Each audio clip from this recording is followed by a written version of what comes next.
ড্রামাটি শুরু হয় চারজন দাপুটে হাইস্কুল ছাত্রকে নিয়ে, যাদেরকে সবাই F4 নামে চেনে।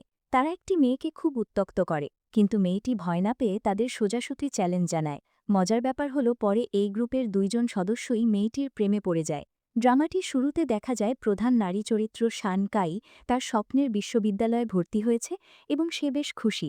পরের দৃশ্যে তার বন্ধু চেন তাকে বলে যে তারা দুজন একসাথে মিঙ্গা ইউনিভার্সিটিতে সুযোগ পাওয়ায় সে খুব আনন্দিত। এখন তাদের হাইস্কুলের বন্ধুত্ব আরও মজবুত হবে। সেখানে লি নামের তাদের এক হাইস্কুল সহপাঠীর সাথেও দেখা হয়। তিন বন্ধু আবার একসাথে হতে পেরে খুব খুশি। লি জিজ্ঞেস করে তারা কেন একই ইউনিভার্সিটিতে ভর্তি হল। চেন জানায় সে শান কাইয়ের থেকে দূরে থাকতে চায় না। শান কাই ঘোষণা করে যে আগামী 4 বছর তারা সেরা বন্ধু হয়ে থাকবে। পরের দিন শান কাই মিস্টার ববিট নামের একজন বিশেষ অতিথির লেকচার শুনতে যায়। চেন তার বাবা মাকে এই খবর জানানোর জন্য খুব উত্তেজিত থাকে। মিস্টার ববিট ভাষণ দেওয়ার সময় শান কাই তার একটি ছবি তোলে। পরের দৃশ্যে শান কাই যখন তার বন্ধু লিকে ছবিগুলো দেখাচ্ছিল, হঠাৎ সবাই 4জন ছাত্রের ছবি তোলার জন্য হুড়োহুড়ি শুরু করে। এই ভিড়ের মধ্যে শান কাইয়ের ফোনটি হাত থেকে পড়ে যায়। সবাই চিৎকার করে বলতে থাকে যে এরা হলো F4 গ্রুপ। শান কাই তার ফোন তুলতে গেলে সবুজ জুতো পরা একটি ছেলে দাও মিং সি তার ফোনের ওপর পা দিয়ে চলে যায়। শান কাই রাগে ছেলেটির পিছু নেয়। সে রাগে তাকে মারতে যায়, কিন্তু ভুল করে সে মিস্টার ববিটকে আঘাত করে ফেলে। মিস্টার ববিটকে মারার কারণে শান কাইকে প্রিন্সিপালের অফিস থেকে বকা খেয়ে বের হতে হয়। তার ফোনটিও ভেঙে গেছে। চেন এসে তাকে সান্ত্বনা দেয় এবং জিজ্ঞেস করে কেন সে মিস্টার ববিটকে মারতে গিয়েছিল। শান কাই জানায় সে আসলে F4 এর সেই ছেলেকে মারতে চেয়েছিল যে তার ফোন ভেঙেছে। লি জিজ্ঞেস করে এই F4 আসলে কারা। তখন কাই নামের একটি মেয়ে এসে পরিচয় করিয়ে দেয় যে F4 হল এই ইউনিভার্সিটির সবচেয়ে জনপ্রিয় এবং ট্যালেন্টেড সিনিয়রদের দল। তারা দেখতে যেমন হ্যান্ডসাম, তেমনি মেধাবী। গ্রুপের সদস্যদের পরিচয় দেওয়া হয় হানজু মিউজিক প্রেমী, শিমান ম্যাও এবং দাও মিংসি। তারা ছোটবেলার বন্ধু এবং তাদের গ্রুপে নতুন কেউ যোগ দিতে পারে না। তারা মানুষকে কার্ড গেমে চ্যালেঞ্জ করে, যেখানে তারা কখনো হারেনি। দাও মিংসি ফিন্যান্সে এতটাই দক্ষ যে সে 18 বছর বয়সেই কোটিপতি হয়ে গেছে। কিন্তু শানকাই মনে করে সে যত বড় মেধাবী হোক না কেন, ফোন ভাঙার জন্য তার ক্ষমা চাওয়া উচিত। চেন বলে যে তারা F4কে চ্যালেঞ্জ করবে, কিন্তু কাই জানায় চ্যালেঞ্জ করতে হলে জোকার কার্ড লাগে। এই জোকার কার্ড আসলে F4 এর আমন্ত্রণপত্র। চ্যালেঞ্জে হারলে ভয়ঙ্কর শাস্তি পেতে হয়, যেমন সারা সেমিস্টার স্কুল পরিষ্কার করা, অনেকক্ষণ পানিতে বসে থাকা বা সারা রাত বায়োলজি ল্যাবে বন্দি থাকা। এগুলো শুনে সদাই ভয় পেয়ে যায়। তারা যখন F4 এর ক্লাবে যায়, চেন সাহসের সাথে তাদের ডাকতে থাকে, কিন্তু লি ভয় পেয়ে যায়। তখনই দেখা যায় F4 সদস্যরা তাদের দিকে এগিয়ে আসছে। শানকাই সোজাসুজি গিয়ে তাদের ফোন ভাঙার কথা জিজ্ঞাসা করে, কিন্তু দাও মিং সি খুব তাচ্ছিল্যের সাথে বলে যে এটা তাদের কাজ নয় এবং তারা তাকে পাত্তা না দিয়ে চলে যায়। শানকাই তাদের পিছু নিতে চাইলে চেন তাকে থামিয়ে দেয়। পরের দৃশ্যে দেখা যায় শানকাই তার বন্ধু লি এর জন্মদিনের জন্য বাড়িতে কেক বানাচ্ছে। লি কেকটি দেখে খুব খুশি হয়, কারণ এর আগে কেউ তার জন্য নিজে কেক বানায়নি। তারা কেক নিয়ে ছবি তুলতে গেলে হঠাৎ লি পা পিছলে পড়ে যায় এবং কেকটি সরাসরি দাওমিং সি এর মুখে গিয়ে লাগে। দাওমিং সি রেগে যায়। লি ক্ষমা চাইলেও সে বলে ক্ষমা চাইলে যদি সব ঠিক হয়ে যেত তাহলে পুলিশের দরকার হতো না। সে লিকে ধাক্কা দিয়ে সরিয়ে দেয়। এটি দেখে শানকাইয়ের মেজাজ খুব গরম হয়ে যায়। সে দাওমিং সিকে বলে যে জনপ্রিয় হলেই যা খুশি তা করা যায় না। সে তাকে তার ফোনের কথাও মনে করিয়ে দেয়। দাওমিং সি রেগে শানকাইয়ের খুব কাছে এসে শাসাতে থাকে। লি খুব ভয় পেয়ে যায়, কিন্তু শানকাই জানায় যে এই দাওমিং সিকে দেখলেই তার রাগ লাগে। পরদিন শানকাই তার লকারে একটি জোকার কার্ড পায়। সে বুঝতে পারে দাওমিং সি তাকে চ্যালেঞ্জ করেছে। শানকাই একা একা F4 এর ওপর রাগ ঝাড়ছিল, এমন সময় ম্যাও এসে তাকে দেখে ফেলে। শানকাই লজ্জা পায় এবং তাকেও বকা দেয়। ম্যাও খুব শান্তভাবে সেখান থেকে চলে যায়। পরের দৃশ্যে দেখা যায় দাওমিং সি বাস্কেটবল খেলছে। একটি মেয়ে শানকাইকে অনুরোধ করে দাওমিং সিকে পানি দেওয়ার সময় ভিডিও করে দিতে। দাওমিং সি পানি খাওয়ার পর হঠাৎ শানকাইয়ের হাত থেকে ফোনটি কেড়ে নিয়ে চলে যায়। শানকাই যখন খাবার ডেলিভারি দিতে একটি বাড়িতে যায়, সেখানে সে অবাক হয়ে দেখে কাস্টমার আর কেউ নয়, স্বয়ং দাওমিং সি। দাওমিং সি তাকে উত্ত্যক্ত করার জন্য বলে যে খাবার ভালো হয়নি। শানকাই খুব রেগে যায়, কারণ তার মা অনেক কষ্ট করে এই খাবার বানিয়েছেন। তাদের মধ্যে তীব্র কথা কাটাকাটি হয়। দাওমিং সি রাগের মাথায় শানকাইয়ের মুখে খাবার ছুঁড়ে মারে। শানকাই খুব কষ্ট পায় এবং কাঁদতে কাঁদতে চলে যায়। রাস্তায় কিছু বখাটে ছেলে শানকাইকে বিরক্ত করলে ম্যাও এসে তাদের তাড়িয়ে দেয়। ম্যাও তাকে কান্না থামাতে বলে এবং একটি মজার পরামর্শ দেয় যে যখনই কান্না পাবে তখনই হ্যান্ডস্ট্যান্ড করতে, যাতে চোখের জল না পড়ে। বাড়ি ফিরে শানকাই সব লুকিয়ে রাখে যাতে তার বাবা মা কিছু বুঝতে না পারেন। রাতে সে স্বপ্নে দেখে F4 তাকে জুতো খাওয়াচ্ছে। সকালে ঘুম থেকে উঠে সে সিদ্ধান্ত নেয় সে আর ভয় পাবে না, সে পাল্টা লড়াই করবে। সে কলেজে গিয়ে সবার সামনে দাওমিং সিকে নাম ধরে ডাকে। সবাইকে অবাক করে শানকাই দৌড়ে গিয়ে দাওমিং সি এর মুখে এক জবরদস্ত কিক মারে।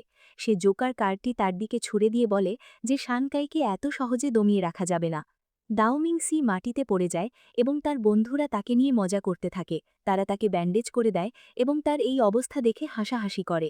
দাওমিং সি ভীষণ রেগে যায় এবং শানকাইকে শিক্ষা দেওয়ার শপথ নেয়। ম্যাও তাকে বলে যে শানকাইয়ের সাথে কাল রাতে খারাপ ব্যবহার করা হয়েছিল, কিন্তু দাওমিং সি বলে তাতে তার কিছু যায় আসে না। তবে তার চোখ মুখে প্রতিশোধের আগুন দেখা যাচ্ছিল। ক্লাস শেষ হওয়ার পর শানকাই তার সহপাঠী জিনুকে বলে যে সে কিছু নোট তৈরি করেছে এবং সেগুলো পাঠানোর জন্য জিনুর ইমেল অ্যাড্রেস চায়। তখন জিনুর এক বন্ধু মজা করে বলে যে জিনু আসলে দা মিংকে পছন্দ করে, কিন্তু শানকাই এখনও তার সাথেই ঘুরছে। শানকাই তখন পরিষ্কার জানিয়ে দেয় যে দা মিংয়ের ওপর তার বিন্দুমাত্র আগ্রহ নেই। জিনু তখন কথায় যোগ দিয়ে বলে যে শানকাই এখন তাদের কলেজের নতুন ছাত্রছাত্রীদের মধ্যে আলোচনার কেন্দ্র, কারণ সে মিস্টার ববিট এবং এখন F4 এর দামিংকেও মেরেছে। শানকাই উত্তরে বলে যে সবাই তার সম্পর্কে খারাপ ভাবলেও দামিং আসলে তার জীবন নষ্ট করার চেষ্টা করেছিল এবং তাকে জোকার কার্ডও দিয়েছিল। সে প্রশ্ন করে যে তার কি চুপচাপ এসব সহ্য করা উচিত ছিল। জিনু তাকে পরামর্শ দেয় যে যেহেতু সে এখানে নতুন, তাই সিনিয়রদের সম্মান করা উচিত। এই বলে জিনু চলে যায়। এরপর শানকাই আবারও ছাদের ওপর যায় মাওয়ের সাথে দেখার আশায়, কিন্তু সে সেখানে ছিল না। পরে দেখা যায় মাও গান শুনছে। শানকাই তার কাছে গিয়ে গতদিনের রুমালটি ফেরত দেয় এবং দুঃখ প্রকাশ করে। ম্যাও বলে সে রুমালটি রেখে দিতে পারে, কারণ সে যা একবার দিয়ে দেয় তা আর ফেরত নেয় না।